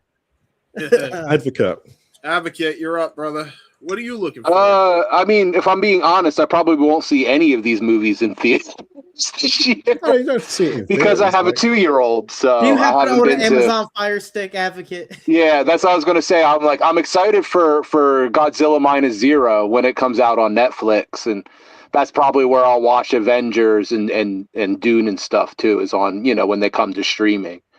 But definitely Godzilla. I'm with you, Graps. That's the one. For you guys that don't know, other than being like a wrestling fanatic, one of my other big fandoms is Godzilla. So I've seen every single Godzilla movie more than once, even the really bad ones. And the dude's in the intro. We got to put him over. Yeah, man. True. Yeah, we got to put him over. Absolutely. WrestleFish. So, all the superhero movies, those are big experiences for me. But the one big movie I'm actually excited for is, in fact, Godzilla minus zero. That is a sequel to probably my favorite Godzilla movie, maybe ever. So, getting it, very curious what we're going to do with it. All right. Yeah. I have no hype. I have no expectation. There is a lot of hype. I just like going to movies with no expectation. I don't like watching for movies I'm extremely excited about. Do not send me a trailer for. Yeah, okay. Sure. I hear it. Do not send me a trailer. Do not aggregate trailers. Do not aggregate plot line. Do not pass go. Do not collect $200. Do not. But do not give me spoilers. To the point, I disagree with the MonsterVerse of Godzilla going around and doing Godzilla things. This Godzilla going around doing like Dom Toretto things. Okay, the MonsterVerse movies are Fast and the Furious movies. Okay, they're not Godzilla movies. It is what it is. I said what it is. The American Godzilla movies. Does that mean that they're about family? Well, I enjoy a little bit of slop from time to time. Okay. Yeah, listen, slop. Sooner or later, Godzilla is going to fight Dom's family, and it's going, and we're just going to accept it. Okay. We're gonna get. It's going to be part of it. We're gonna get the CGI Paul Walker in the background. Gonna have the Progress Motors Championship. Godzilla, they're gonna have the shot of CGI Paul Walker and his hot rod and Godzilla, and they look at each other in the eye, and then he starts driving, and they go after the bad monster. What they are going to do. What they are going to do is they are going to have Godzilla fight Mecha Paul Walker, who is clad in his various, car parts, that he's had, and it's gonna be a good old time. All right, put the Megazord together. Let's do it. No. We're gonna say this right now. Fish, what do you mean Paul Walker clad in car parts? What was your academy? Moving on. I think I should go now. James, just a slight correction, real quick. I would say it is fair though that Godzilla, at least through the Showa era, was mostly like a babyface or like a protagonist. Yeah, that's true. Through the majority of his films. So it's not just an American thing; it's also like that in Japan. Listen, for anybody who cares, sorry to nerd out. I mean to bore everybody.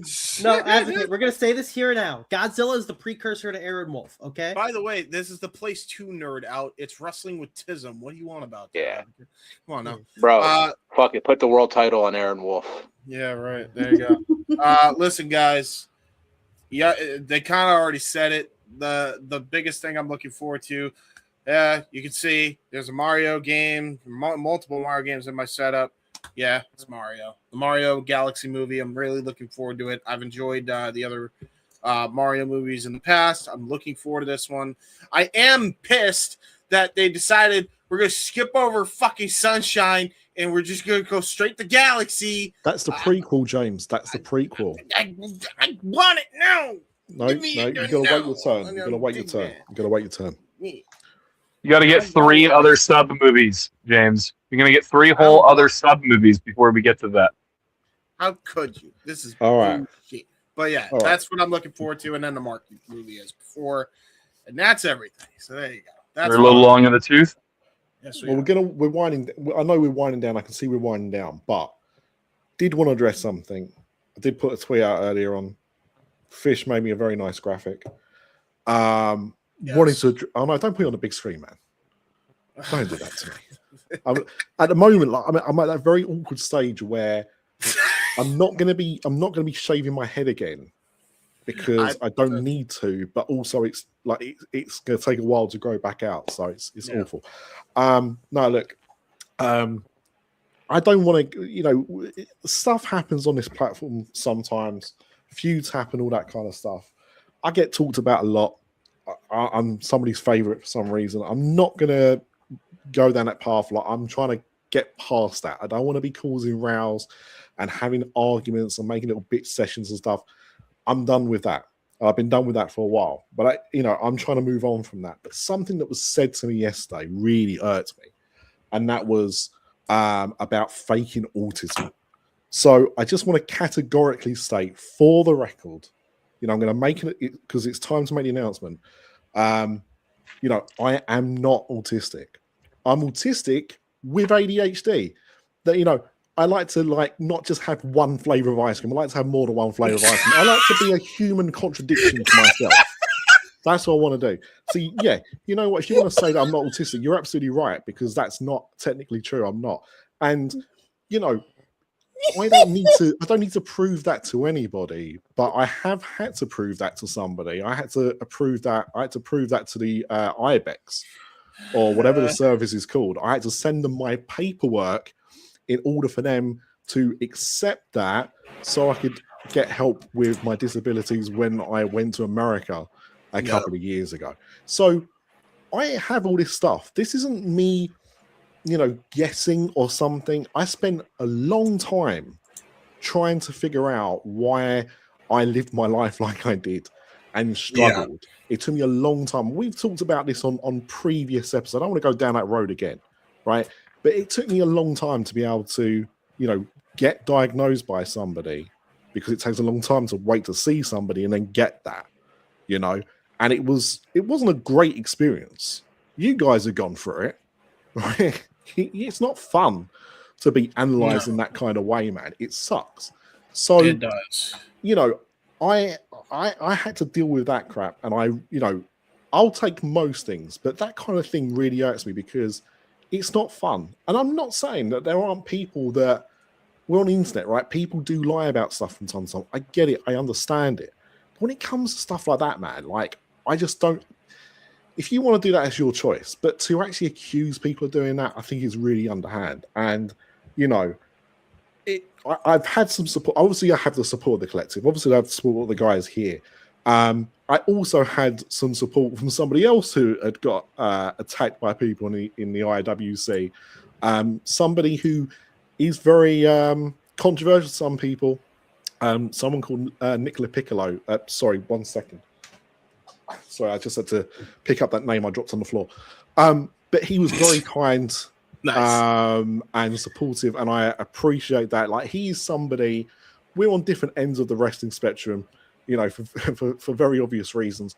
But there's one thing that brings people together sometimes, and that is actually being human and how you treat people. And just because we don't align in how we view things, and you have different opinions of people about politics or wrestling or films or music or whatever, but at the end of the day, we are all supposed to be human, and we should try and treat people with respect. And I don't always do that. No one does. Everyone has their flaws. But that just shows that you can actually, find common ground with people and, find support in places that you don't always do it. So I just wanted to say, thank you to him and thank you to everybody else who gave me kind of like support as well. But you know what? Say what you want about me. I don't really care in that way, but just don't accuse me of things like that. That because made me sad. Like, and angry. No, also just want to say, if you think he's working autism, you're a fucking idiot, brother. Yeah, bro. Like, I like, thank you, Graps, because you legitimately like said it for me. Like, we did a whole breakdown, like we did a whole story to you on X when we were doing Tism on X, Spaces wise. We literally gave you the floor to talk about this, right? Yeah. And like, the fact that people are willing to say that you're lying because they don't like opinions that you say is like ridiculous. There and are by the way, so many things you can hate me for or not like me for without accusing me of things like that. That's the thing. That's what I'm saying, man. Yeah. Like, none of us are perfect. We all have different opinions. Like, I'm not expecting everybody to be like kumbaya, but like, don't come after my boy and his disability that you know nothing about. I know all about it. I'll tell you right now. I don't need a diagnosis. I don't need to see his diagnosis papers. I can tell you he's autistic. I don't like, the whole reason we became friends is because of that. We related to it. We've had phone calls. We started this, Go on, Ryan. We had phone calls on this shit, Fuck. I just want to say, if you're throwing out blanket accusations that Hannibal or I or anybody else, if you're throwing out accusations that you're faking it, you're giving off big Gestapo energy. Where's your papers? Yeah. Okay. And you're really showcasing who you really are. All right. So it just is what it is. At the end of the day, don't be a dick. Don't attack people for what they can't change. Mm-hmm. No need to make things up in terms of BS accusations, allegations, in terms of, I don't believe you're autistic. Autism is a spectrum. There are people who are low functioning autistic and people who are high functioning autistic. And then you have so many comorbidities that go with it. It's not a one size fit all thing. Okay? Behind us, there's a fucking infinity symbol. It is infinite. The autism spectrum disorder. That is what it's called. Okay? I particularly, back when it was still a thing, was diagnosed with Asperger's. Okay? Yep. Now it just falls under that. And we don't call it Asperger's anymore because we don't really like supporting Nazis. Okay? No. So it is what it is. So also ADHD as well. Yes. 100%. Like, it can fall under many, there are many boxes to check. Yeah. All right. And just to rage bait, just to be an edgelord, you're going to accuse someone of faking their diagnosis. Because you're mad, or people are mad, not even just one person, that we decided to completely leave a toxic side of the fan base. This is what it all comes down to, really. And I mean, if anything, James, does this situation not kind of prove exactly what it was we walked away from? Yep. Because the thing is, this is the last thing I want to say on it, right? Is, and I think we've all said it anyway, right? But having autism, having ADHD, or anything like that isn't a get out of jail free card. Like, no. Just because you are somewhere on that spectrum doesn't mean that you can get away with stuff and just go, it's the autism, right? But you can not be aware of you doing something because of that, but it doesn't excuse you from it. So if I do something that I then learn from, I won't do that again because I've understood that, right? I've understood the assignment. I didn't understand it before. I didn't see it, whatever. So you change. So there's things that you might do by accident, but We're talking about people that do stuff on purpose, like intentionally. Yeah. And that's a whole, like, do you know what I mean? Like, that's a whole other thing. So I don't have an excuse. Yeah. I don't have an excuse for things that I do. I can't wave a card and go, well, disability, right? That doesn't work. But if you're actually doing it and you're intentionally doing it, what does that say?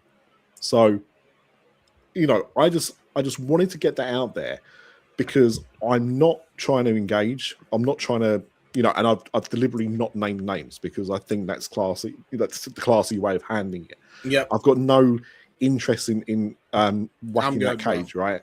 But I just want to I just felt like I had to say something, just move on from it. And the unfortunate thing is I think we all know that it will never fully be moved on. Yeah, but the thing is, I'm done with it. I'm done with it personally. But this is me kind of like saying, look, you can see what I say because that allows you to. You can't reply to what I say. You can take your screenshots. You can talk about it in groups, whatever you want to do. I can't stop any of that. But I'm not going to be engaging in that way. You can do whatever you want to do. This is me letting you kind of know that's where I'm at. But also to just get off my chest what irks me about it. So Absolutely. accusing people of stuff like that is just lame and low. And yeah, just thank you to everyone who has supported, not just today, but in other instances as well. But I'm hoping that's the last time. But you know what the unfortunate thing is? It probably isn't the last time I'm going to have this kind of situation. Hopefully it's the last time with that side of things. But I do feel that this is always going to be a battle. Yeah, especially with other trolls unrelated. Yeah. Well, not even that. I mean, do you remember when we had to go live just after RFK Jr.? Oh yeah. The world about Puzzle. Yeah. Do you know what I mean? So it's already begun. It's already begun. Yeah. Right. So there's always going to be something. There's always going to be a reason for doing it. But you know what? This is why we do the show that we do. This is why we do Wrestling With Tism. It's not just to have the fun conversations. It's also to talk about the not so nice. Remember to take your time about everybody. Oh my God! All right, Christ. With that being that's a good breaking point. Yes. With that breaking point. We've been running a little long. We needed to have a little public service announcement. Yeah. But for everybody who engages with Wrestling With Tism, WrestleCollective, we appreciate you. You are an audience that we value, and we try to provide an escape for a lot of negativity in the world. If you can, because it helps us do this, and not this to say this at this point in time, but we got to get it all out of the way, like, subscribe, ding the bell. If you want to support us and showcase your appreciation of the product in which we provide. That is a good means of doing that, and that is across all of our, little partnerships that we have going on.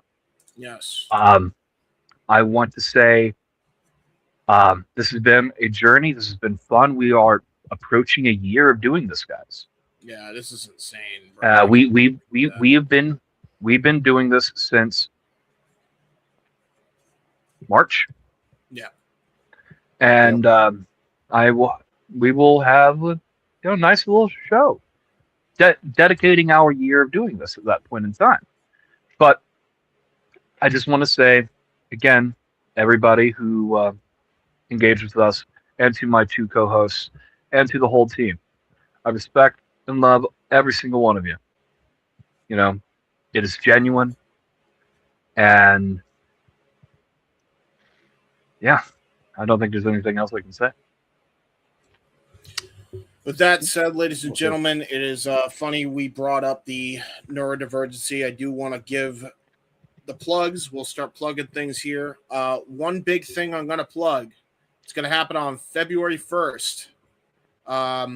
We know 2 out of the 3 of us are going to be doing this, but this is super important. For the WrestleCollective SRS partnership, Superpower Slam, February 1st.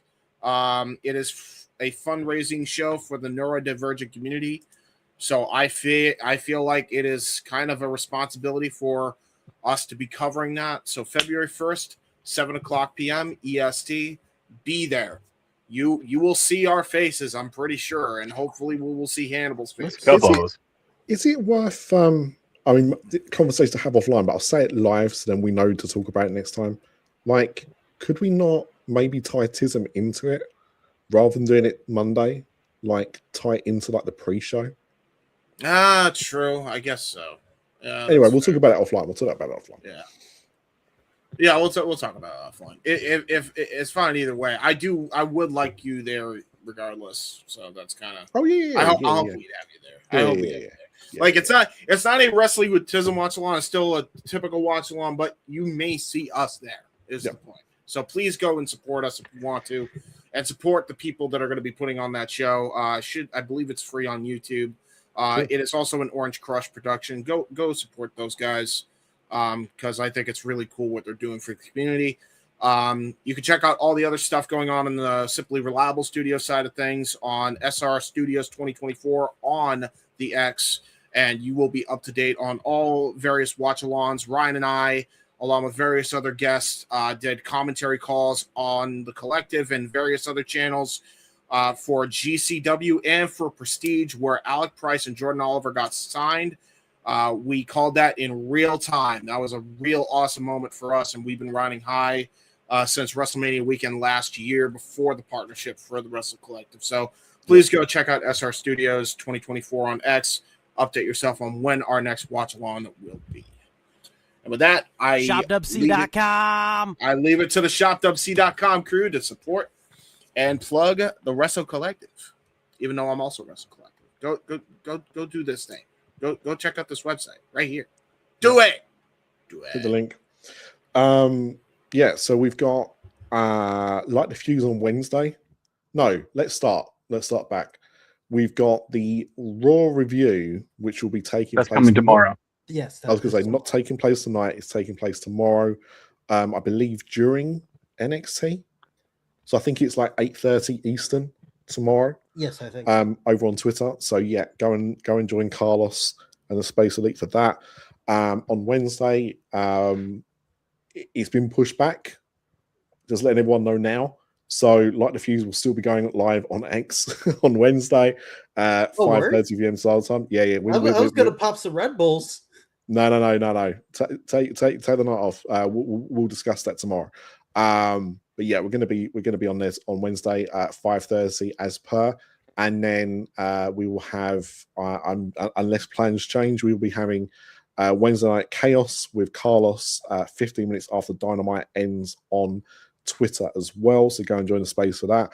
And then on Thursday we have, of course, the WrestleCollective weekly podcast, which will be going live at 6:30 p.m. Eastern. Graps, have we got any topics yet that we've decided upon? We'll figure it out tomorrow. Oh no. Yeah, I was gonna give a tease if we had one now, but I figured that we'd probably just be discussing it tomorrow. So that's cool. Yeah, that's cool. I'm gonna be honest.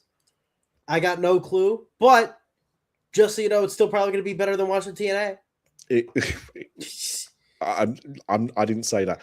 And also, look, I'm not. This is not a sponsored ad by Mattel, but just because I thought it was really cool. Mattel money. We got this for my daughter the other day. Unfortunately, the doll is upstairs, but look out for that Barbie. It's doll number 245. I thought that said Asian of the regular Barbie. This is the first autistic Barbie doll that they've put out by the Autistic Self-Advocacy Network, which is actually one of the decent charities from what I can understand. And it's an autistic Barbie. I gotta ask. Yeah. James, I can hear your fan. Turn it off. Okay. I gotta ask, for sake of the bit and the joke, did it come with any of the following? Well, I would, we live in a. It was delivered year. by train. There you go. There's it was delivered by train. Jesus Christ! No. Go. What I was going to ask was, does it come with Tylenol? Okay. Is there an autistic Ken doll that's the pair with it? If so, does it come with circumcision equipment? Yeah. Oh my God. And Did you ask if it comes with circumcision? I think this is where I say we've almost gone 2 hours. Let's try to get to rapping. They need time to go. It comes with a fidget spinner, headphones, and honest to God, eyes that are not staring straight at you.